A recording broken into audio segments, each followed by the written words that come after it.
Fala galera, beleza? Sejam bem-vindos ao sétimo episódio da série Me Ajuda. Ao longo dessa semana a gente recebeu duas dúvidas bem parecidas sobre a decisão do número de fatores. Uma dúvida foi mais focada em análise fatorial exploratória e a outra mais focada em análise fatorial confirmatória. Então eu juntei as dúvidas, para fazer o episódio de hoje. Então vamos lá. Primeira questão, decisões sobre o número de fatores em análise fatorial exploratória. O João Modesto, ele assistiu o vídeo que a gente publicou, o tutorial sobre análise fatorial exploratória, e ele mandou a seguinte pergunta. Uma dúvida, se a análise paralela indicar uma quantidade X de fatores a serem retidos, mas os três indicadores de unidimensionalidade, ionico, ECV e Mi-real, apontarem para uma unidimensionalidade, como eu interpreto esses resultados? Então, excelente questão, João. Obrigado por me dar a oportunidade de responder aqui. A verdade, pessoal, é que sim, existe aí uma certa frequência em que índices eles são contraditórios entre si, Então, alguns índices sugerem um fator, outros índices sugerem dois fatores. Então, o que a gente faz com isso, A minha resposta curta é: avalie o máximo de evidências possível para que você possa tirar uma conclusão, tá? Mas mais especificamente, o que é que eu estou querendo dizer? O que é que eu faria, Bruno, tá? Bem, os índices ionico, ECV e Mi-real, eles têm um cálculo matemático muito parecido. Então, é comum esses três índices aqui, eles darem o mesmo resultado, apontando a unidimensionalidade. Só que você tem uma técnica, que é uma técnica de fato de retenção fatorial, que é a análise paralela. Então, por exemplo, imagina que você teve aqui dois fatores na análise paralela, eu não sei quantos foram, se foram dois, foram três, e isso não bate aqui com o ionico, ECV e Mi-real. Bem, então você já tem aí uma contradição. O Factor, ele traz um índice que eu acho que vale a pena você dar uma olhada, que é o índice GH, tá? O índice GH, ele vai avaliar se aquela quantidade de fatores que a análise paralela está sugerindo, se ela é replicável, Então, por exemplo, imagina que a análise paralela sugeriu três fatores.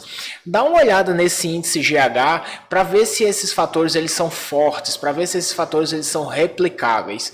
Se você tiver algum desses fatores, da análise paralela, que o índice GH diga que é um fator que é fraco, que possivelmente não vai se replicar, isso já é mais um indicador favorável a essas análises, aqui os indicadores de unidimensionalidade, beleza? Então, é isso. Primeiro passo, avalie o GH. A segunda coisa que eu faria seria realizar outras análises de retenção fatorial. Então, ao invés de selecionar a análise paralela, eu usaria tanto o método RU quanto o BIC. Então, assim, utiliza outras técnicas de retenção fatorial para você ver o quanto essas técnicas indicam outros fatores. Beleza? Então, isso é um ponto. Uma terceira sugestão que eu dou, eventualmente, é você testar um modelo bifactor, contrastando a estrutura unidimensional com a estrutura multidimensional, com a quantidade de fatores que a análise paralela sugeriu.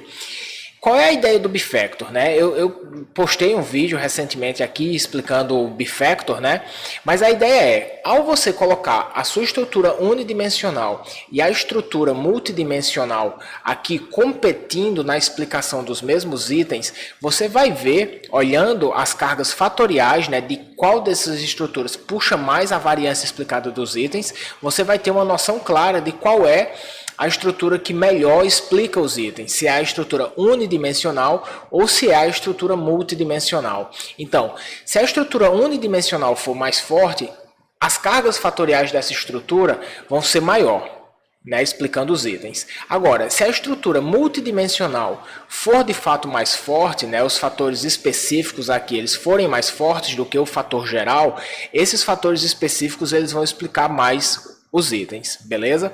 Não sei se você conhece modelos bifactor, se não conhecer, dá uma procurada aqui no canal que eu coloquei já alguns vídeos falando sobre ele, beleza? Por fim, eu tinha uma última sugestão, mas é extremamente importante também, que é o seguinte, eu acho que um dos passos para a gente falar de validade de instrumentos é a gente pensar que a estrutura interna é apenas uma evidência de validade, E a gente tem passos adicionais, que é testar, por exemplo, a validade do seu instrumento, né, a validade dos scores do seu instrumento com medidas externas.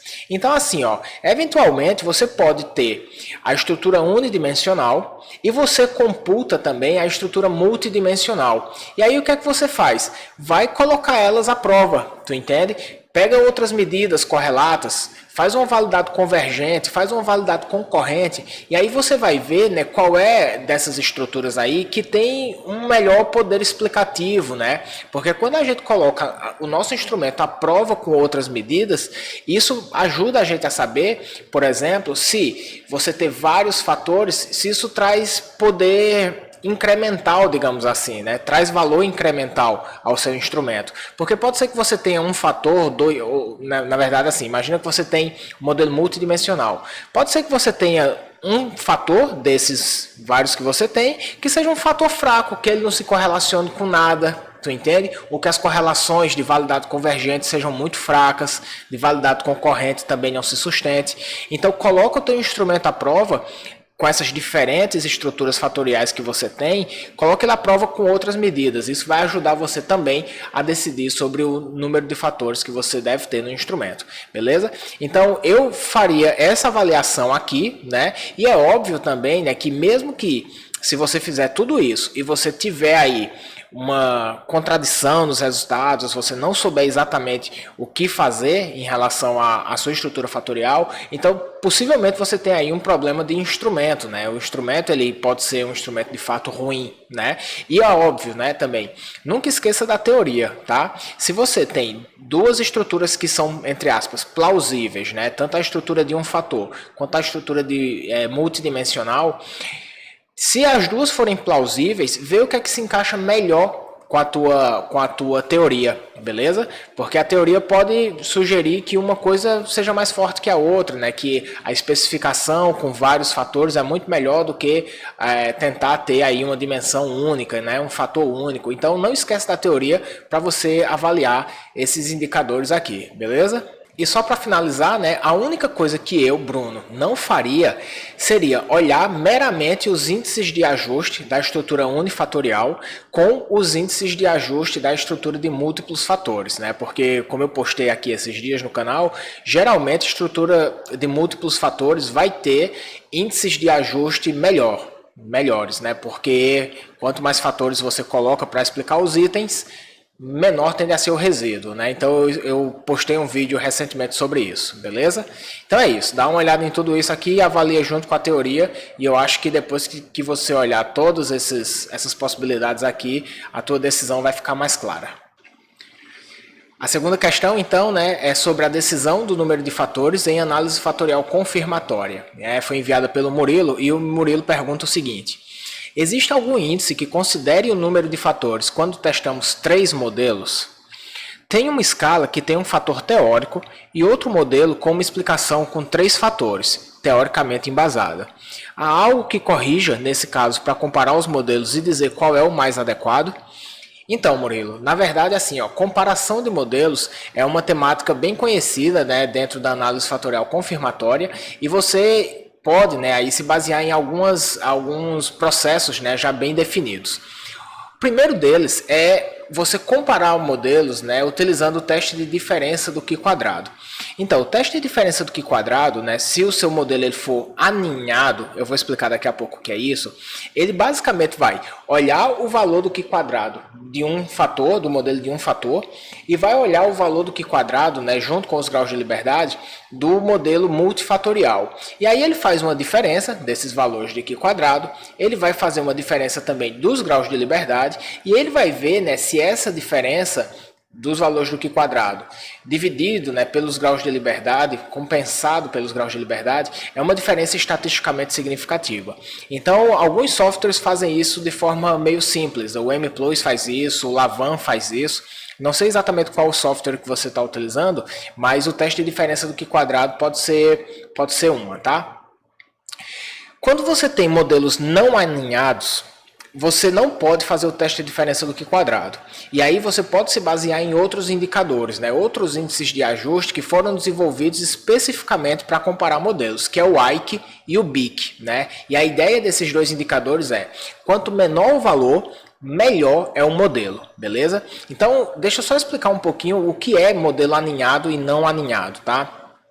Bem, modelos aninhados na análise fatorial confirmatória quer dizer que você vai ter dois modelos diferentes, mas esses modelos eles vão ter a mesma quantidade de indicadores, né, de variáveis observadas, e ele vai ser, né, setado no mesmo número de participantes. A única coisa que muda nesses modelos aninhados é a estrutura fatorial, né, a organização fatorial. Mas tem uma parte aqui no livro do Rex Klein, né, na página 305, que ele responde exatamente essa tua pergunta, né? Ele diz o seguinte, ó, um modelo de análise fatorial confirmatória unifatorial é aninhado com qualquer outro modelo de 2 ou mais fatores para os mesmos indicadores. Isto acontece porque o modelo unifatorial é apenas uma versão mais restrita de um modelo com múltiplos fatores. Então, nesse caso, você pode sim fazer um teste de diferença do Q quadrado, mas existem algumas observações que é importante a gente destacar, beleza?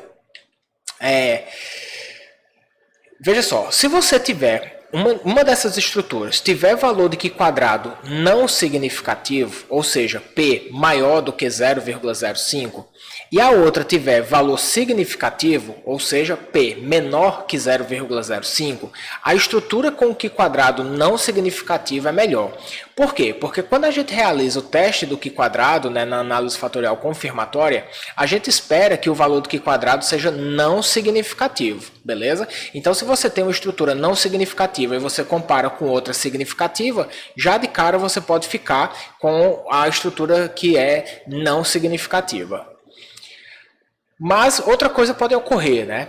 Se as duas estruturas tiverem o valor do Q quadrado não significativo, então o teste do Q quadrado está dizendo que as duas são plausíveis, né? Mas aí, se você quiser saber de fato qual é a melhor, você realiza o teste de diferença do Q quadrado, beleza? Para saber se uma estrutura é significativamente melhor do que a outra.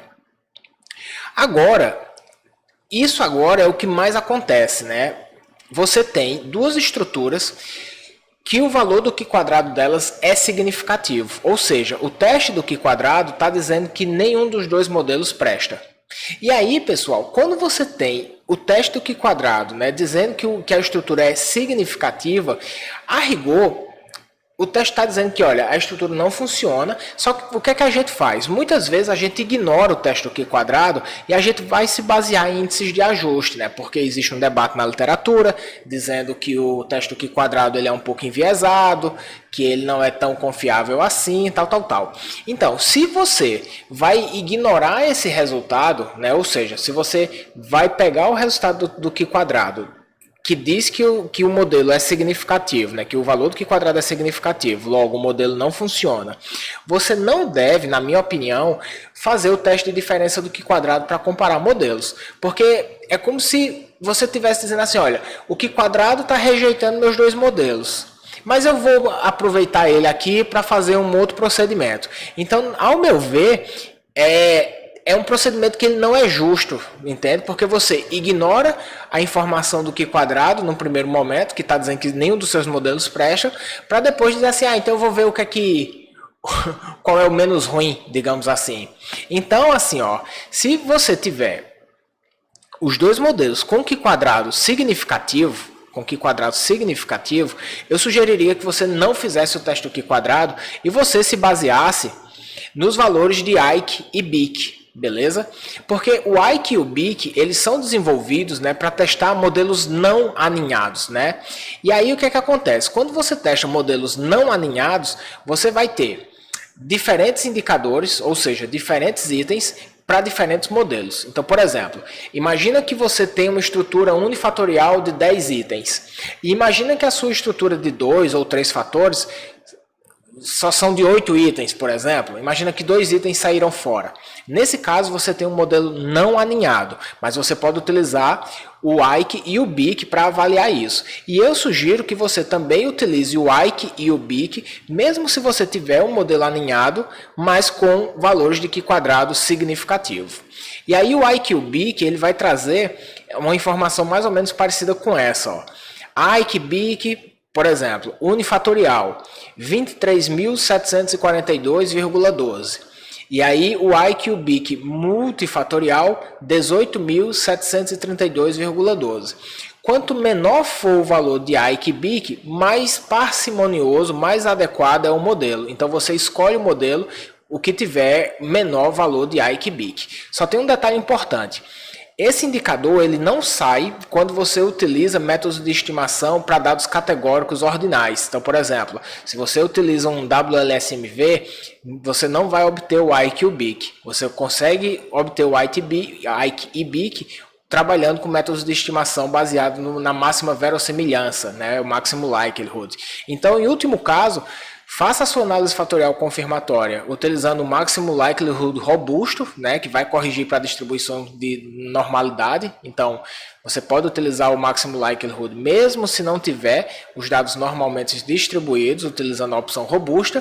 E aí você obtém, então, os indicadores de IQBIC, compara os dois modelos para saber qual é o mais parcimonioso, beleza? E assim como eu falei para a dúvida do João Modesto, né, ali na primeira parte do vídeo, eu sugeriria que eventualmente também você colocasse aí o modelo bifactor, né, o modelo unidimensional e o modelo de mais de um fator, né, o modelo multidimensional, para competir entre si, para ver quem é que explica melhor os itens, beleza? Então são algumas dicas que eu dou. Eu vou deixar aqui abaixo da descrição do vídeo uma lista de referências, né, que vai explicar um pouco, né, como você utiliza a IQBIC e faz comparações de modelos em análise fatorial confirmatória e modelagens por equações estruturais, beleza? Então era isso, fiquem bem, na verdade, e um grande abraço, pessoal. Ah, e não se esqueça, se você é novo aqui no canal, se inscreve no canal, ativa o sininho para você receber notificações das próximas publicações. Se esse vídeo foi interessante para você, curte o vídeo e compartilha com quem você acha que pode se beneficiar do conteúdo, beleza? Então era isso, pessoal, fiquem bem e um abração.